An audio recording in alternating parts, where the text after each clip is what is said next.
Well, I take my drive down to 9th Street. Let me explain to you what's been going on the last like week.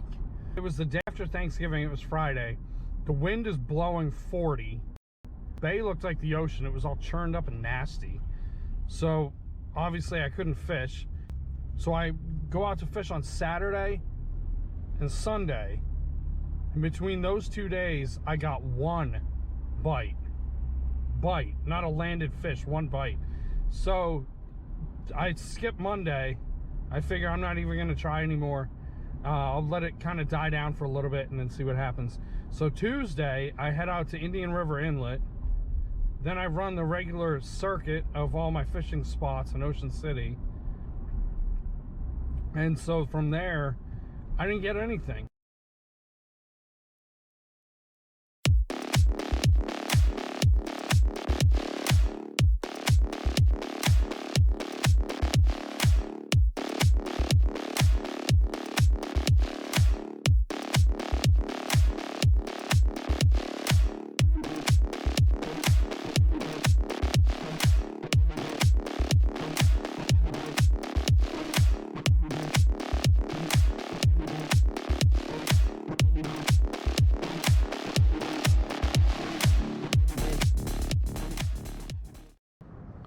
Made it out to 9th Street. Sling this as far as I can out there. Let it sit for a couple minutes. So I want to talk to you real quick. I got a couple Instagram messages, some emails as well. People are looking to figure out how to catch the dogfish. It's not hard at all. What I would suggest for me is the calamari, the frozen squid. They come in the whole squid, right? And I cut it up into pieces, and then I put a piece about that big on the hooks. I use regular 4/0 circle hooks, the 4 zeros, which is usually pretty good on a high-low rig.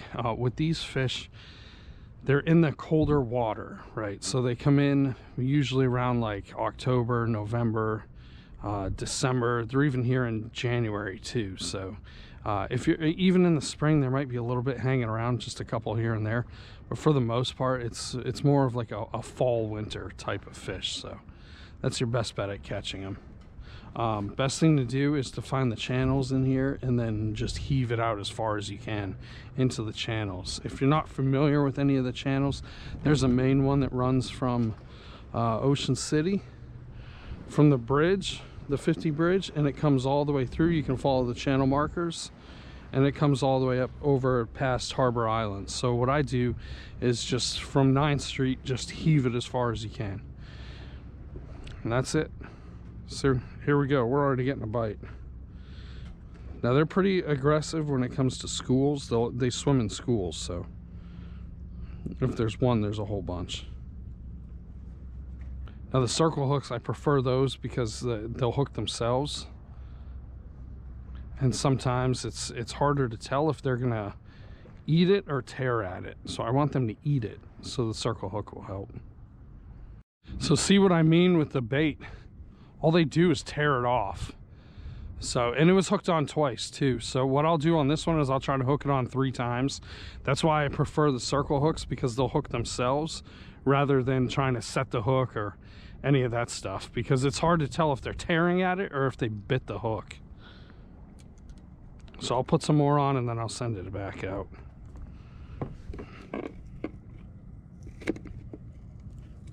So all I do is cut it into a chunk like this. I pull out the insides of the squid, toss that in the water. There's a little cartilage piece. It feels like plastic. I pull that out too, if you can see it. Let me make sure my camera's lined up. There we go. It should be about right there. I get rid of that. So I take this piece, cut it in half, and then I hook it on. When I hook it on, I do it 2 to 3 times. I just did it twice and they ripped it off, so I'll do it 3 times. So I go 1, that's 2, and then I'm going to go a 3rd time. Fold a piece over. 3, so that's probably not going to go anywhere. And like I was saying, the channel runs pretty far out, so I'm just going to cast it as far as I can. I have a 4-ounce weight to make sure that I can get it further.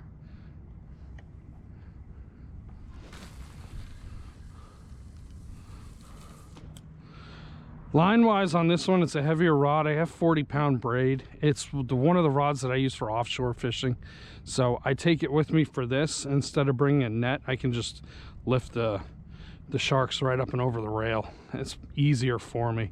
Other ones, if I'm using my smaller ones, like 20-pound, I gotta wrap my hand around the line, and it's too cold for that right now, so I don't feel like doing that. I don't feel like cutting my hands up. But normally what I'll do is wrap my hand around the line and then pull the whole thing right up and over.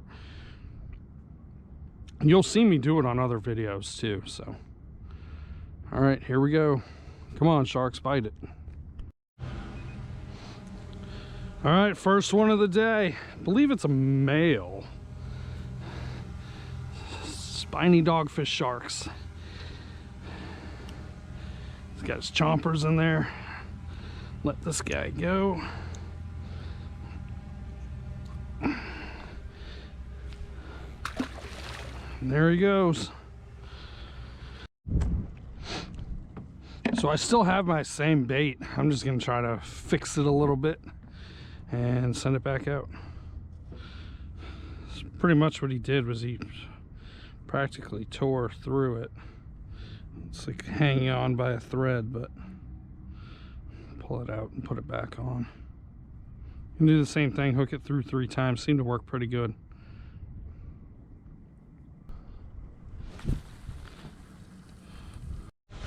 All right, I got the drone flying above me, and I think I got a fish on. Oh yeah, I would definitely have one.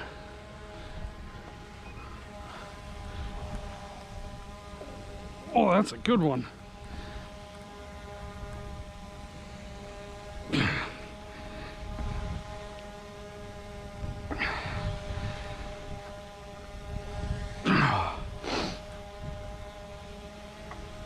Whoa. Oh, he's tail wrapped. That's why. Get up here. When they're tail wrapped, they're actually really hard to fight.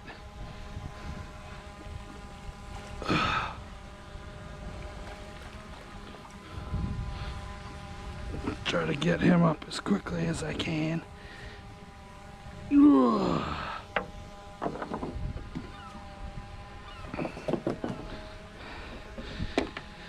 Untangle this mess and send him back out. When his tail's wrapped, I kind of actually prefer it sometimes because they do have these little spikes right here, and they're venomous. See these little things? They're venomous. There's one there, and there's one in the front too.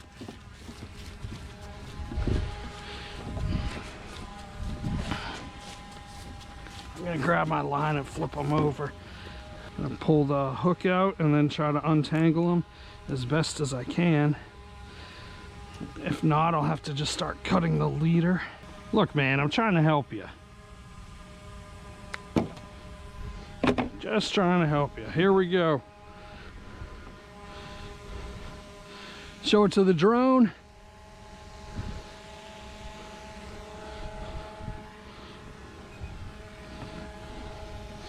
Dogfish shark number 2, another male. That's good.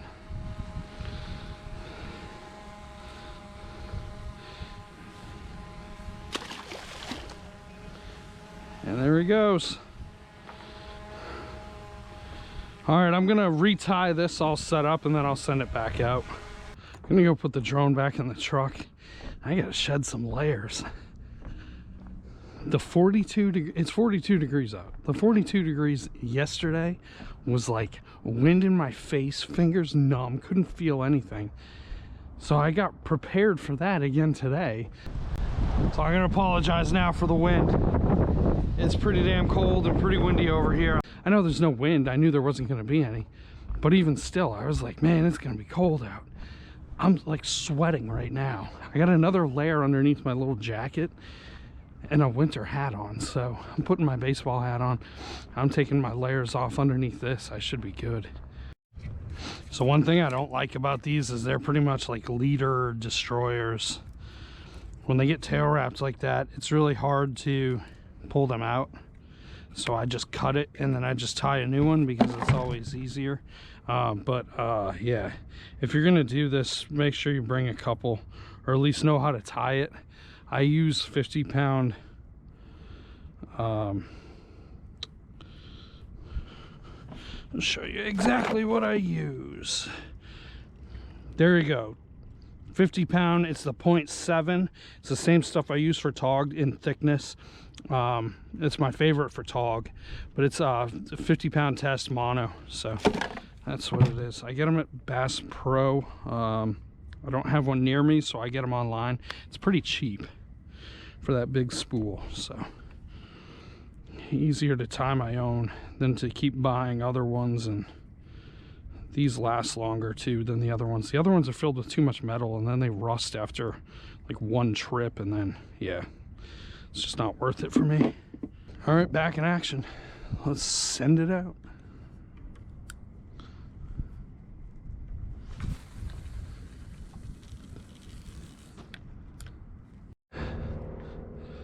Another one pulling pretty good. Yep, there we go.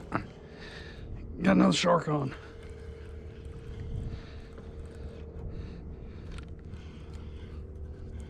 Try to, yeah, there we go. Ooh, it's a decent sized one too.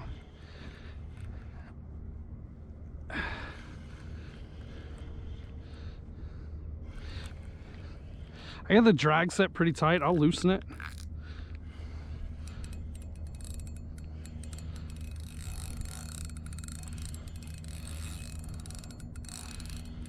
And once they get to the dock, they'll kind of, they scream away.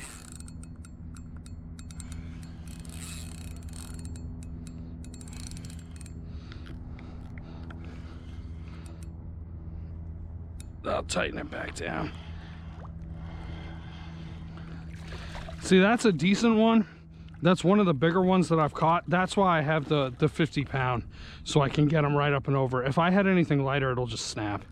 So I'll tighten the drag down and get him up and over.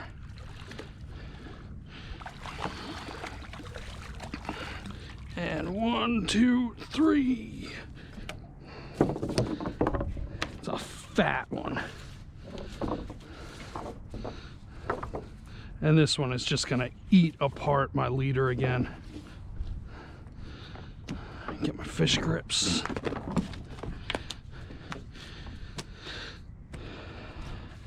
Wow, this one's heavy. The size of this one. To put it into comparison, so the my cooler's 16 inches right here, and this one goes well beyond.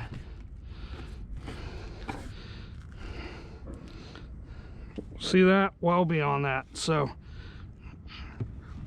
it's big. They're big. This one's fat. All right, let this one go.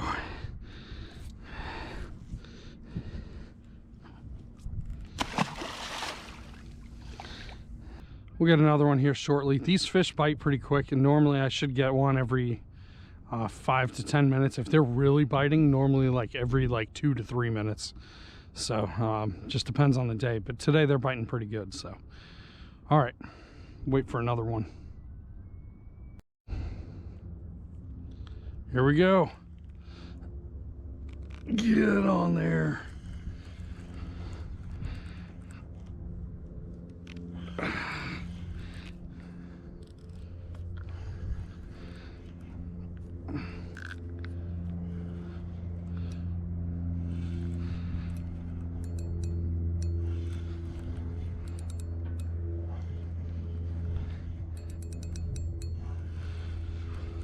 This one's kind of far out.